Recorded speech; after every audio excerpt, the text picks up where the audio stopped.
మాట చెప్తాను వింటావా తల్లి? చెప్పు. నీకు బైబిల్లో చాలా బూతులు చూపిస్తాను, అవన్నీ మీరు చదవగలరా మరి? ఏంటి ఏం బుద్ధులు చూపిస్తావు? పరమగీతంలో కొన్ని చండాలైన పదాలు చూపిస్తా, అవి మీరు విని మధ్య అర్థం చెప్పగలరా?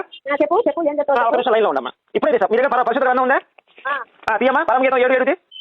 ఏమని చెప్పు, నేను సరే నేను చదువుతానమ్మా, మీరు వినండి.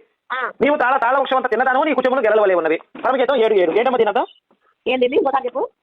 పరమగీతం 7:7 నీవు తాళ వృక్షాలంతా తిన్నని దానవు, నీ కుటుంబంలో గెలవలే ఉన్నవి. తిన్నమని గెలవలే ఉండునా? అమ్మా దీని అర్థం తెలుసా తెలియదా మీకు? చెప్పండి.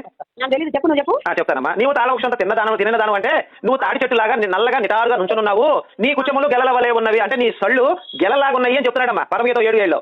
ఇంకోటి చెప్తానమ్మా, పరమగీతం 7:8 తాళ వృక్షం ఎక్కుకుంటుంది, దాని శాఖలు పట్టుకుంటుంది, నీ కుటుంబంలో ద్రాక్ష గెలవలే ఉన్నవి. కొంచెం ఫీలింగ్స్ కంట్రోల్ చేసుకోలేకపోతున్నానండి సార్. మీరు మ్యూట్ లో ఉండండి సార్. ఇప్పుడు దాని పదాలు విన్నప్పుడు కొంచెం మూడు అవకాశం, మీరు మ్యూట్ లో ఉండండి, దూరం వెళ్ళిపోండి ఫోన్కి. తాళ వృక్షం ఎక్కుకుంటుంది, దాని శాఖలు పట్టుకుని నీ కుటుంబంలో ద్రాక్ష గెలవలే ఉన్నవి. తాడి చెట్టు ఎక్కుదాం అనుకున్నాను, దాని కొమ్మలు పట్టుకుందాం అనుకున్నా, కానీ నీ సళ్ళు ద్రాక్ష గెలలాగా ఉన్నాయి అంటాడమ్మా. ద్రాక్ష గెల ఎలా ఉంటుంది తెలుసా? పైన లావుగా ఉండి కిందకి వచ్చే సన్న కోసుకు వస్తుంది, తెలుసు కదా ద్రాక్ష గెల ఎలా ఉంటాయో అలా ఉన్నాయని చెప్తాడమ్మా. ఏది పరమగీతం 7:8లో. ఇక పరమగీతం 8:1 పరమగీతం 8:8 వీ హావ్ లిటిల్ సిస్టర్, నాకు ఒక చెల్లెలు ఉంది, షీ హాస్ నో బ్రెస్ట్, ఆమెకు సడు రాలేదు.